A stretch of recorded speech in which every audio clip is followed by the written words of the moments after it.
حضرت یعقوب علیہ السلام کی موت کے فرشتے حضرت اسرائیل علیہ السلام سے گہری دوستی تھی۔ ایک دن جب ملک الموت آئے، حضرت یعقوب علیہ السلام نے پوچھا، کیسے آئے ہو، ملاقات کے لیے یا روح قبض کرنے کے لیے؟ ملک الموت نے جواب دیا، ملاقات کے لیے آیا ہوں۔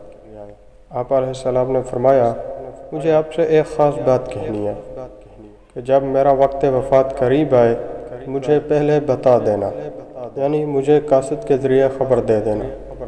چنانچہ ملک الموت نے وعدہ کیا کہ موت سے پہلے قاصد روانہ کروں گا۔ جب حضرت یعقوب علیہ السلام کا آخری وقت آیا، حضرت اسرائیل علیہ السلام خود آ گئے۔ حضرت یعقوب علیہ السلام نے فرمایا، آپ نے تو وعدہ کیا تھا کہ میں پہلے قاصد بھیج دوں گا، لیکن آپ خود آ گئے۔ حضرت اسرائیل علیہ السلام نے فرمایا، میں نے قاصد روانہ کیے تھے۔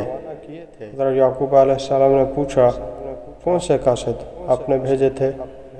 حضرت اسرائیل علیہ السلام نے فرمایا، پہلا قاصد یہ تھا کہ آپ کے سیاہ بال سفید ہوئے، پھر دوسرا قاصد کہ بدن سے چستی اور توانائی ختم ہوئی، اور تیسرا قاصد یہ کہ آپ کا بدن جھک گیا۔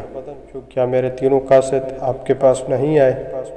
اسی طرح ہر انسان کے پاس کوئی نہ کوئی نشانی ضرور بھیجی جاتی ہے، لیکن غفلت کی بنا پر انسان ان نشانیوں پر غور نہیں کرتا۔